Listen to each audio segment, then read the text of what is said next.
Хикәйә. Тәрәзәдә утың булсын.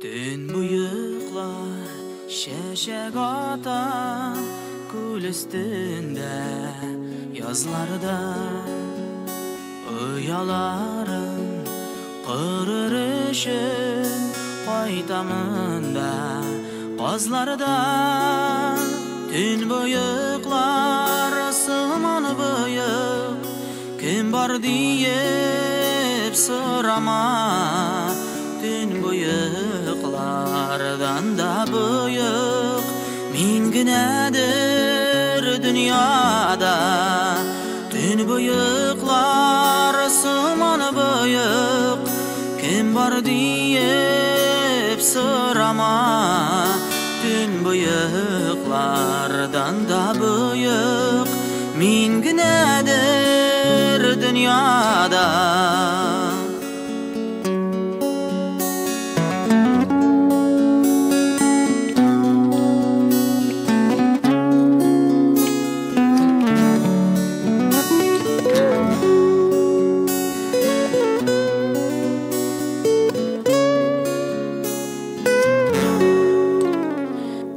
Şitinde parlap yüze Uyakırgan akışlar Barsızları Kul şitinde Şula yazgaç yazmışlar Tün bıyıklar Sıman bıyık Kim var deyip sırama Tün bıyıklardan da bıyık Min günedir dünyada Tün bıyıklar sıman bıyık Kim var deyip sırama Tün bıyıklardan da bıyık Min günedir dünyada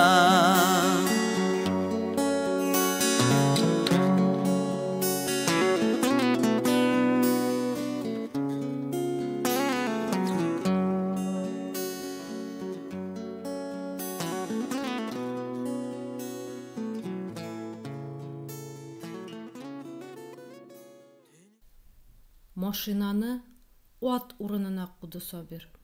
Газга ачуу белән басты. Кулында камчысы булса, анысын да шартлатыр иде. Шул кадәр кайный иде ичендә. Өермәдәй бөтерелә ачу катыш үпкә. Язмышының гаделсезлеге, нәкъ үзенә шундый өлеш бирелгәнлеге әрнетә күңелен. Нигә? 11 ел бергә яшәгән хатыны Мәдинә башкага чыгып китте. Сәбәбе балалары юк. Көтүп йөрүп, дәваланып файда булмады.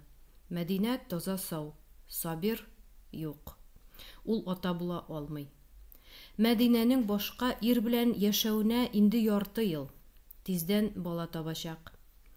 И гәрләнде ир, и сыкрады йөрәге. Алай тиеш түгел, гадел түгел, нигә дип һаман талкыды үзен Сабир. Шаныш баглап, соңгы өмете булган Мәскәү профессор белән очрашудан кайтып барышы менә. Иң яхшы клиникада тикшерелү дә көткән нәтиҗәне бирмәде. Шулай була кайчак тормышта. Үзегездән гаеп эзләмәгез. Давалый торган очрак түгел. Сез яшь кеше, алга таба яшәгез, диде профессор Сабирга. Ничек яшәргә икәнен аңлатмады. Сабир ата була алмаячак. Пыскак яңгыр, сыры күк йөзе, яшь ирнең булай да үксез күңелен тагында төшерде. Өендә аны мәчегенә көтә. Тузанланган көзгеләрдән аңа үз шәүләсенә карый. Урман буенда салынган, балалар тавышы белән күмелүен өмет итеп җиһазланган йорт йортта ямансу һәм ят булып калды Мәдинә киткәч. Алабугага кадәр шактый юл әле. Караңгылык аша машинаны куды да куды Сабир. Башында мыш килгән уйлары һич тыңгылык бирмәде. Югары уку йортын бергә тамамладылар. Мәдинә яхшы укыса да карьера ясарга атлыкмады. Йорт, җир һәм балалар иде хыялы. Сабир моның өчен бар көчен куйды. Башта төзелеш трестында эшләде. Соңрак үз бригадасын булдырып, районнарда йортлар сала башлады. Үз бизнесы булгач, аның өчен җаваплылык тоеп, бүтән көч-куәте биреп тырышты. Заказлар җиренә җиткерелеп башкарылсын, клиентлар канәгать калсын, бригада егетләренә хезмәт хакы тиешле кадәр түләнсен дип ашкынды. Кеше хәтерен калдырма, рәнҗеш алма дип үстерделәр аны ата-анасы. Нинди эшкә алынса да җиренә җиткерә. Буш вәгъдәләр бирми, алынган эше өчен җавап бирә торган ир булды Сабир. Шуңа күрә аның бригадасына да төпле, ышанычлы егетләр тупланды.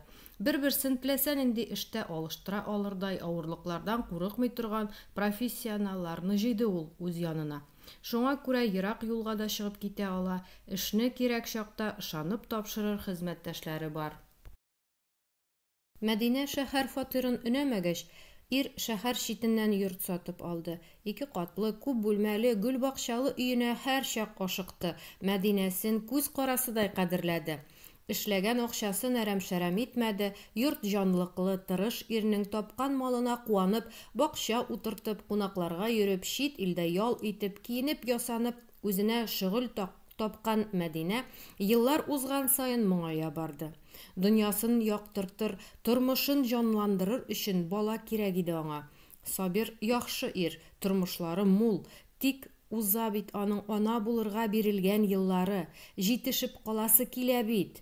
Байлыклар, алтын, көмеш, яхшы туннар тормыш кадере түгел икәнне тәгаен аңлады Мәдинә. Төркиядән ялдан кайтканда очраклы танышкан Фарук белән СМС аша сөйләшү, очрашулар яңа сөюгә, сөюләре карында яңа җан бөреләнүгә китерде. Эш дип чапкан Сабир берни белмәде. Баласызлыгының сәбәбе Сабирда булуын белсә дә, Фаруктан авырга узуына башта ышана алмады хатын. 35 яшендә беренче кат баштан аяк шатлыкка, нурга күмгән хискә тулысынча кыенды. Фарук бик якын иде, Сабирны да жәлләде. 2 ир арасында каударланган Мәдинәне күреп, Фарук хәлне шишүне үз кулына алды.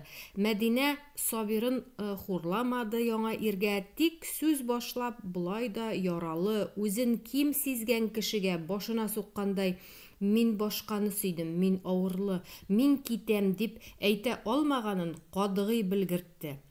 Фарук эшне тиз тотты. Үзе дә төшеп калганнардан түгел иде, Чаллыда дәрәҗәле эше, зур фатиры бар. Бердән-бер кызы күптән чит илдә кияүдә. Хәләле вафатына 4 ел булды. Ялгызлыктан айга улар чакта очратты ул Мәдинәне. Димәк, язмыш булган. Төркиягә 10 көнлек юлламаны азрак җилләнеп, тутыккан күңелен диңгез суында чайкап, җылы як кояшына назланып кайту максатыннан алган иде. Мәдинәне Татарстанга кайтып җиткәч, аэропортта такси көткәндә очратты. Ничектер, күптәнге танышлар кебек бик тиз сөйләшеп киттеләр. Бер үк илдә, бер шәһәрдә, бер курортта булып, бер рейс белән очып, туган җиргә төшкәч кенә танышуларына аптырап көлделәр. Сабирның офисына килеп, танышып, бик четерекле, авыр сүзне башларга да Фарук үзе карар кылды. Үзеннән яшьрәк тә, куәтлерәк тә булган, әле һаман Мәдинәнең хәләле исәпләнгән ир сукса да, йыкса да, тукмаса да әзер булып, үзен ирнең тормышын җимерүче икәнен аңлап килде. Хәлнең уен түгел икәнен, каршында торган 50 яшьләр тирәсендәге ирнең Сабирга аның Мәдинәсе, аның хатыны турында башка сыймас сүз сөйләвен Сабир тиз генә сеңдерә алмады. Итәгатьле генә күренгән, затлы кәчтүм чалбар кигән, һәр сүзен үлчәп сөйләгән кешегә орынып бәрелә дә алмады. Үз кул астында эшләгән гади төзүче, яшь ремонтчы булса, бәлки офиста булуына карамастан аты юлы белән сүгеп, сугыша да башлар иде. Әле син шулаймы, минем хатынга өйләнәм дисеңме? Менә сиңа тот күрмәгәнеңне дип туҡмап та атар иде. Фарукның кадыгый карарда икәнен күрде Сабир. Сугышу талашуның, ямсезләнеп әйткәләшеп ятуның файдасыз икәнен, Мәдинәгә инде башка ирдән бала көткән хатынга бер хакы да калмаганын аңлады. Фарук шул ук кичне Мәдинәне әйберләрен төяп чаллыга алып китте. «Гафу ит», диде Мәдинә ишек яңагына сөялгән Сабирга. «Рәхмәт сиңа барысы өчен дә. Начар яшәмәдек. Китүемнең сәбәбен беләсең. Мин хатын-кыз. Төп вазифам ана булу, аңларга тырыш мине», диде. Иң беренче уе дөньясын ташлап каядыр китеп улагу булды ирнең. Эшендәге мәшәкатьләрсез сораулар, алынган заказларны тамамлап тапшыру кирәге тотты Алабугада. Атлаган саен башына чүкегән «Мин ташландык, файдасыз, баласыз, мин кирәксез» дигән уйлардан эчкән аракысы да, ата-анасының туганнарының тынычландырып үгетләве дә ярдәм итмәде. Интернетта «Нәселсезлектән дәвалыйбыз, гарантия 100% дигән игъланга суга батучы саламга тотынган кебек ябышып чыгып киткән иде Мәскәүгә. Булмый икән булмагач. Алга таба нишләргә, язмышкамы күнәргә? Мамадышка җитеп килә тиздән Алабуга, ялгыз йорты каршы алачак. Алагаем йорты буш алачык. Яшь гомере, гаиләсе өчен куйган тырышлыклары, ничә еллар күтәргән бизнесы да кирәксез тоелды бу минутта Сабирга. Нигә? Кем өчен? Кем өчен яшәргә соң? Балаларың булмагач, гаиләң корылмагач, миштә бәлеш тормагач, кызыгы бармыни бу дөньяның? Вятка аша күпергә җитәрәк машинасын кинәт туктатты да арыган буыннарын язарга чыкты. Төнге күпернең җәяүлеләр юлыннан атлады. Күпер култыксасыннан сузылып башын аска иеп аккан суга текәлде. Башында 1000 сорау, берсенә генә дә җавап юк. Әллә сикерәсе инде дигән уй ничек туса, шулай юк булды. Чөнки Сабирның күзе үзеннән шактый алда култыксага менеп атланган, күкрәгенә ниндидер капчык бәйләгән хатын-кызны күреп өлгерде. 20-30 метрны әллә очты, әллә чапты, йөгереп килеп җитеп, биленнән эләктереп, үзенә тартканда, хатын кулын күпер рәшәткәсеннән ычкындырган иде инде. Бер мизгел хәл итте хатынның язмышын. Сабир тотып калмаса оча иде Вяткага. Кисәк тартудан икесе дә күпер идәненә аудылар. Хатынның муенына эленгән чүпрәк төенчектә нидер ыңгырашып куйды. «Ни эшлисең? Тиле нәрсә? Үлә идең бит! Беләсеңме ничә метр монда? Төшкәндә суга бәрелүдән йөрәгең шартламаса, су төбендә җан биргән була идең бит! Агым көчле, кеше чыгарлык түгел!» дип кычкырган Сабирның күзе шунда гына хатынның күкрәгенә эленгән төенчектә яшь бала барын күрде. «Әстәгъфирулла, син нәрсә, кызый? Үзеңне генә түгел, балаңны да үтермәкче идеңме әллә?» «Сиңа какая разница? Ник туктаттың? Иди куда шел? Минем яшәргә көчем юк!» дип бер кулы белән баласын кыскан хатын күпер тузанына буялган икенче кулы белән туктаусыз аккан яшьләрен сөртте. Битенә тузан катыш юл эзләр калдырып, үзен белештермичә елаган яшь хатынны Сабир ничек тынычландырырга да белмәде. Икесе дә азрак шоктан айныгач, ир турып басты. Хатынга турырга булышты. Үс башларын каккалап тузанны койды. «Исемең ничек?» «Айзифа». «Баланыкы?» «Айрат». «Әйдә алып кайтам». «Кайда?» Ничек кайда? Ирең янына, ата-анаң кырына, кайда яшисең шунда? Әйт адресыңны, илтәм. Юк. Монда төн кумассың бит бала белән. Ялгызың калдырмыйм, уйламада, жан кыярга юл куймыйм. Юк дип торма. Әйт кайда илтергә. Хатын кабат елый башлады. Юк минем ирем, әтиәнием дә юк. Балалар йортында үстем. Казанда, базарда кием саттым мәктәптән соң. Шунда точканың хуҗасы таянышсыз, яклаучысыз икәнемнән файдаланып хатыны итеп тотты. Хөкүмәт биргән фатирымны алдап сатып, мине йорт-җирсез калдырды. Авырлы икәнемне белгәч, эштән дә куды. Иптәш кызымның тулай торак бүлмәсендә баланы тапканчы кача-поса яшәдем. Бала тугач, анда да кертмәделәр. Эшсез, һөнәрсез. Бала белән бомж калдым. Ахмаклыгым аркасында тәмле телгә ышанып хуҗам биргән кәгазьләргә үзем кул куйдым. Имеш, минем фатирны сатып, акча кушып, йорт алачакбыз. Менә йортта юк. Баланы ашатырга, сөт алырга акчам да юк. Ярты ел йөрим.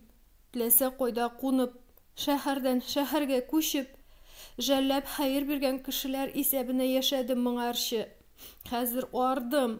Ничек яшәргә белмим, дип үксеп елаган чамасыз гаҗизлектән, чарасызлыктан соңгы читкә җиткән хатынның җилкәсеннән тотып Сабир: "Аңлашылды", диде. "Әйдә, балаңны куркытасың, ярсыма", дип моңа кадәр тыныч кына яткан баланың ыңгырашканын, боргаланганын күреп, ике бишара җанны машинасына таба әйдәде. Юлда сөйләшмәделәр. Җылы кабинада мотор тавышына уеп, һәр кайсы үз уйларына чумды. Алабугага кайтып җиткәндә таң беленә иде инде. Йортка кергәч, Айзифа югалып калды, Сабирга куркынган күзләрен төбәде. "Әллә ни уйлама, мин кеше ашамыйм. Бар, ваннага кирип юынып чык, баланы менә монда сал", дип йоклаган баланы салырга урын күрсәтте. "Мин ашарга берәр нәрсә хәстәрлим", дип кухняга үтте. Ярты сәгатьләп вакыт узгач, Айзифа юыну бүлмәсеннән чыгып кухняга керде. "Ачуланмагыз, минем алмаш киемем юк, сезнең халатны кидем", дип 5-6 размерга улрак булган Сабир халатының изүен, билен ныклап тартып бәйләп куйды. "Яхшы булган, ус, аша. Омлет ясадым, менә сыр, колбаса, ипи җитеш", дип үзе дә эт булып арган, ачыккан Сабир хатынны табынга чакырды. Ашап эчкәч, икесе дә йокларга алдылар. Сабир үз бүлмәсенә, Айзифа кунак бүлмәсендә баласы йоклаган диванга ятты.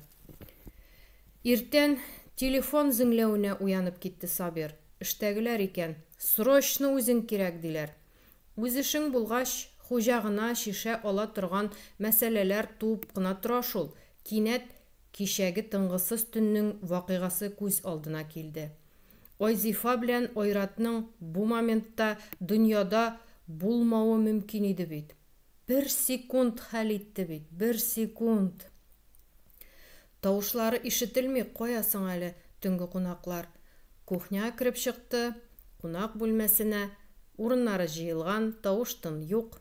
Сабирның ишенә шум йөгерде. Киттеләр микәнни? Шунда кухня тәрәзәсеннән бакча атынчыгында шау чәчәктә утырган гортензия куагы янында Айзифаны күрде. Баласын төрүп кулына тоткан да әкрен генә атына. Иреннәре нидер пышылдый. Сабир бакча ягына ашыкты. "Йокла, балам, йом күзең, иң гүзәлем син үзең. Баламны кеше итәргә бер Ходаем бир түзем." Сабир шөнеп китте. Пышылдамый. Ишетелер-ишетелмәс бишек җыры көйли икән Айзифа. Кинәт бу икәүне жәлләүдән йөрәге чымырдады. Күзләре дымланды. Тик үзен кулга алды. Хәерле иртә сезгә, кунаклар. Айзифа, миңа ашыгыч эшемә чабарга кирәк. Син бер кая китмә. Минем шкафта спорт киемнәрем бар. Шуларны карап ки, кайсы таманрак. Суыткычта ризыклар бар. Алып аша. Балага кирәкле әйберләрне, сөт һәм мәчемне берәр сәгатьтән кертеп чыгарлар. Мәченең исеме Акбүрек. Махсус ашауы кухняда табарсың. Хәзер мин чаптым. Калганын соңыннан сөйләшербез, диде дә, саубуллашып эшенә йөгерде. 40 төрле мәшәкатьләргә чумып, үзе югында җыелган сорауларны шишеп, көне буе чабулап, өенә кайтканда, беренче каттагы бүлмәләрдә дә, йорт булдырында да ут яна иде. Ничек рәхәт икән уты янып торган йортка кайту. Өйалды баскычын сикереп кенә атлап, Сабир өйгә узды. Ай-яй-яй, өйе ялт иткән, җиһазларга кунган тузан сөртелгән, идәннәр чип-чиста, кухня ягыннан тәмле исләр килә. Хәерле кич, Сабир абый, дип каршы алды аны өстенә тезенә кадәр төшеп торган олы футболка, балаклары кат-кат бүкләнгән трико кигән Айзифа. Плитә кырында маташып, битләре алсуланган, заколкага эләктерелгән чәчен өскә җыеп куйган кыз Сабирга бик мулаем күренде. Киштән ныклап күрә дә алмады бит. Иртән дә ашыкты. Бик ягымлы, нурлы йөзле икән яшь хатын. Хатын дип тә әйтә алмассың. Кызыкай, 20-се дә тулмаган, инде тормышның күпме әшесен татыган балакай бит бу. Әйдәгез табынга, Зәлифә апа продукция кертте, мин аш пешердем, бәрәңге кыздырдым, Акбүрекне ашаттым, айрат та тук. Йоклый да йоклый, йортыгыз һавасы килеште аңа, дип сөйләп китте Айзифа.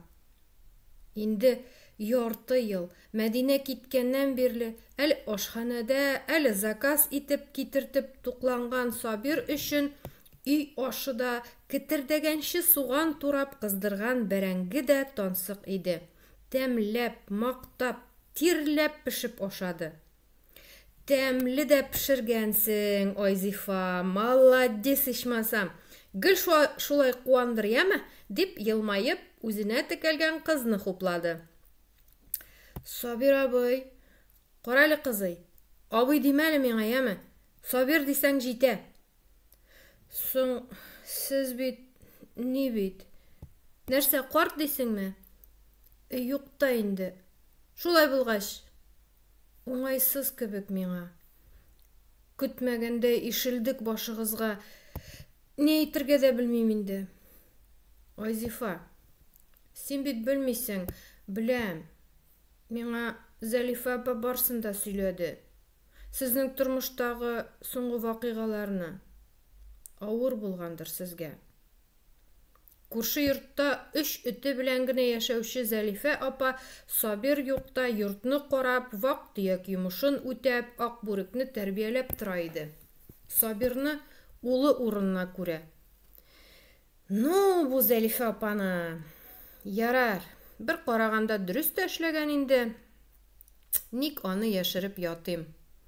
Япа ялгыз мин Айзифа. Юк, Сабир, сез ялгыз түгел. Әти-әниегез исән икән бит. Бер туган абыйларыгыз да бар. Туганы булган кеше ялгыз була димени?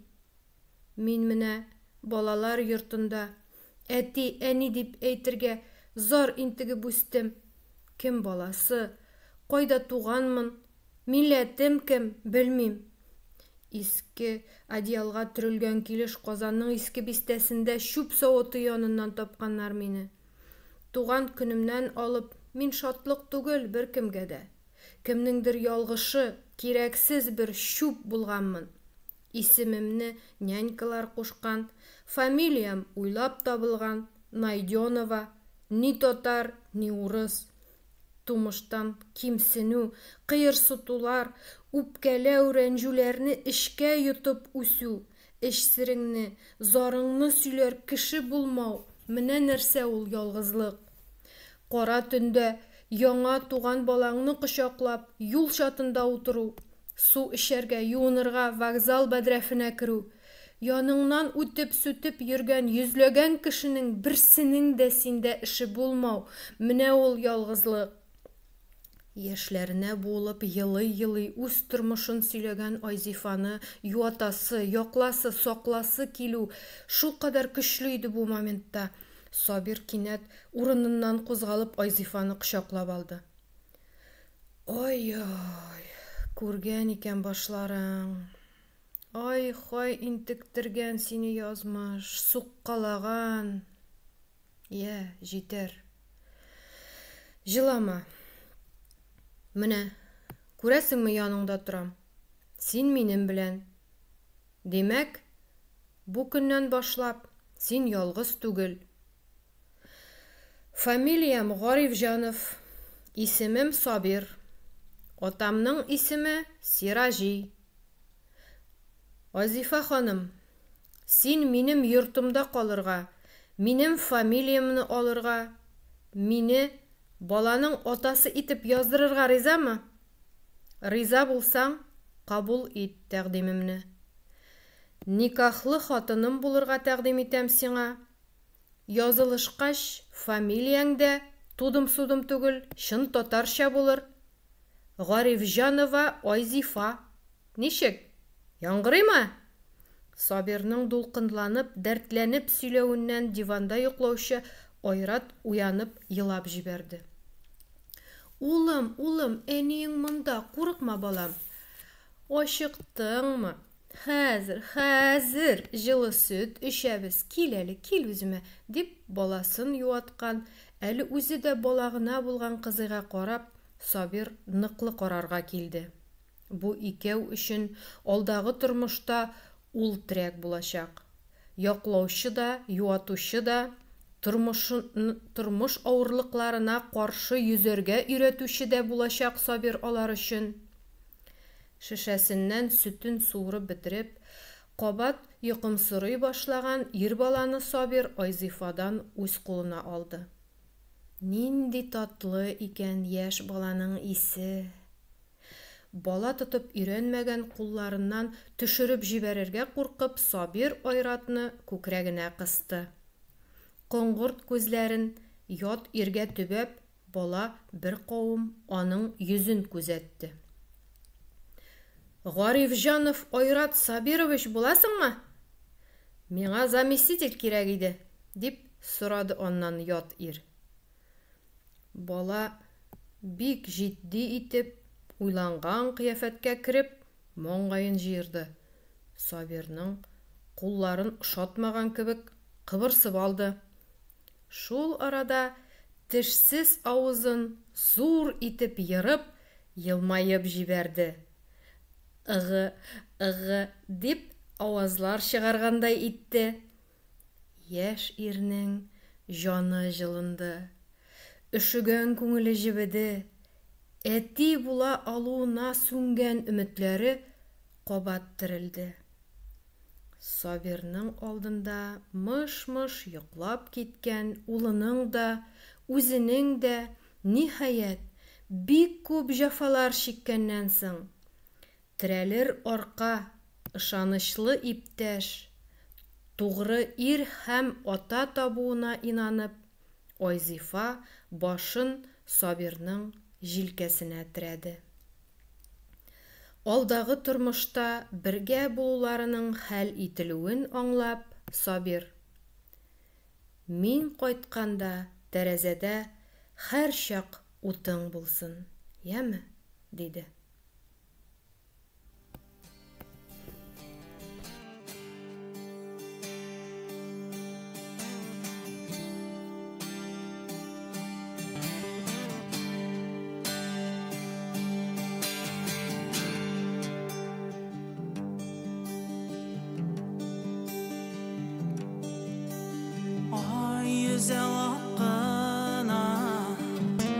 Мәхәббәт хакына сөймишә бу җирдән итемәгез. Сагышлы аккышлы жир дигән дәрьяда берәүне бәхетсез итмәгез. Ах, авыр көтүләр, сөюдән китүләр, сөюдән китмәгез, көтүгез. Сагышлы аккышлы жир дигән дәрьяда берәүне бәхетле итегез. Ах, авыр көтүләр, сөюдән китүләр, сөюдән китмәгез, көтүгез. Сагышлы аккышлы жир дигән дәрьяда берәүне бәхетле итегез. Сагышлы аккышлы жир дигән дәрьяда берәүне бәхетле итегез. Берәүне бәхетле итегез. Ах, авыр көтүләр, сөюдән китүләр, сөюдән китмәгез, көтүгез.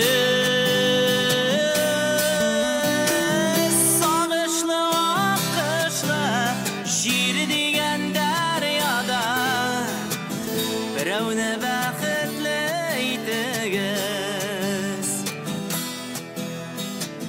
Берәүне бәхетле итегез. Берәүне бәхетле